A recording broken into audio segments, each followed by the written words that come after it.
नमस्कार दोस्तों, आप सभी को देव उठनी एकादशी व तुलसी विवाह की बहुत सारी शुभकामनाएं। भगवान विष्णु की कृपा से आज जिन्होंने भी देव उठनी एकादशी का व्रत किया है व तुलसी विवाह कराने वाले हैं, उन सभी की सकल मनोरथ पूर्ण हो। दोस्तों, एकादशी का व्रत व पूजन तभी पूर्ण होता है जब आप उस व्रत के कथा को श्रवण करते हैं। तो आइए आज श्रवण करते हैं देव उठानी एकादशी पर सुने जाने वाली सबसे प्राचीन व पौराणिक तुलसी विवाह की कथा को। पौराणिक कथा के अनुसार एक बार शिवजी ने अपने तेज को समुद्र में फेंक दिया। उससे एक महातेजस्वी बालक का जन्म हुआ। यह बालक आगे चलकर जालंधर के नाम से विख्यात हुआ। वह जालंधर पराक्रमी दैत्य राजा बन गया। उसकी नगरी का नाम जालंधर नगरी था। वह दैत्यों का राजा बन गया। उसकी राजधानी का नाम जालंधर नगरी था। दैत्यराज कालनेमी की कन्या वृंदा का विवाह जालंधर से हुआ। जालंधर महाराक्षस तथा अपनी सत्ता के मद में चूर, उसने माता लक्ष्मी को पाने की कामना से युद्ध किया, परंतु समुद्र से ही उत्पन्न होने के कारण माता लक्ष्मी ने उसे अपने भाई के रूप में स्वीकार किया। वहां से पराजित होकर वह देवी पार्वती को पाने की लालसा से कैलाश पर्वत पर गया।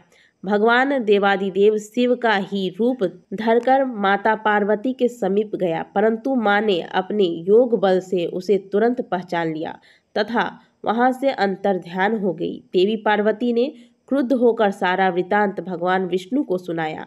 जालंधर की पत्नी वृंदा अत्यंत पतिव्रता स्त्री थी।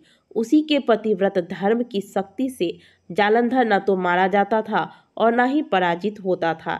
इसलिए जालंधर का नाश करने के लिए वृंदा के पतिव्रत धर्म का भंग करना बहुत ही आवश्यक था। इसी कारण भगवान विष्णु ऋषि का वेश धारण करके वन में आ पहुंचे, जहां वृंदा अकेले भ्रमण कर रही थी। भगवान के साथ दो मायावी राक्षस भी थे, जिन्हें देखकर वृंदा भयभीत हो गई। ऋषि ने वृंदा के सामने पल भर में दोनों ही राक्षसों को भस्म कर दिया। उसकी शक्ति देखकर वृंदा ने कैलाश पर्वत पर महादेव के साथ युद्ध कर रहे अपनी पति जालंधर के बारे में पूछा। ऋषि ने अपने माया जाल से दो वानर प्रकट किए। एक वानर के हाथ में जालंधर का सिर और दूसरे के हाथ में धड़। अपने पति की यह दिशा देखकर वृंदा मूर्छित हो गई। होश में आने पर उन्होंने ऋषि रूपी भगवान से विनती की कि वह उसके पति को जीवित कर दे। भगवान ने अपनी माया से पुनः जालंधर का सिर धड़ से जोड़कर तुरंत उसे जीवित कर दिया, परंतु स्वयं ही वह उसी शरीर में प्रवेश कर गए। वृंदा को इस छल का तनिक भी आभास न हुआ तथा जालंधर बने भगवान के साथ वृंदा पतिव्रता का व्यवहार करने लगी, जिससे उसका सतीत्व भंग हो गया। ऐसा होते ही वृंदा का पति जालंधर युद्ध में हार गया। वह भगवान शिव के हाथों मारा गया। इस सारी लीला का जब वृंदा को पता चला तो उसने क्रुद्ध होकर भगवान विष्णु को हृदयहीन शिला होने का श्राप दे दिया। अपने भक्त के श्राप को भगवान विष्णु ने स्वीकार किया और शालिग्राम पत्थर बन गए। सृष्टि के पालन कर्ता के पत्थर बन जाने पर ब्रह्मांड में असंतुलन की स्थिति हो गई। यह देखकर सभी देवी देवताओं ने वृंदा से प्रार्थना की कि वह भगवान विष्णु को शाप मुक्त कर दे। वृंदा ने भगवान विष्णु को शाप मुक्त कर स्वयं आत्मदाह कर लिया। जहाँ वृंदा भस्म हुई वहाँ तुलसी का पौधा उगा। भगवान विष्णु ने वृंदा से कहा, हे वृंदा, तुम अपनी सतीत्व के कारण मुझे लक्ष्मी से भी अधिक प्रिय हो गई हो। अब तुम तुलसी के रूप में सदा मेरे साथ रहोगी।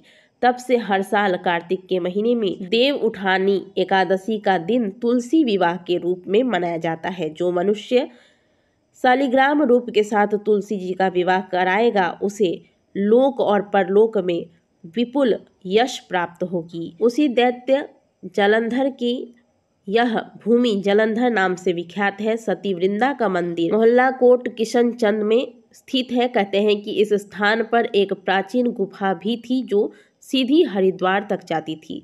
सच्चे मन से 40 दिन तक सती वृंदा देवी के मंदिर में पूजा करने से सभी मनोरथ पूर्ण होते हैं। जिस घर में तुलसी होती है वहाँ यम के दूत भी असमय नहीं पहुँचते। यही नहीं, मृत्यु के समय जिसके प्राण मंजरी रहित तुलसी और गंगा जल मुख में रख निकल जाते हैं, वह पापों से मुक्त होकर वैकुंठ धाम को प्राप्त होता है।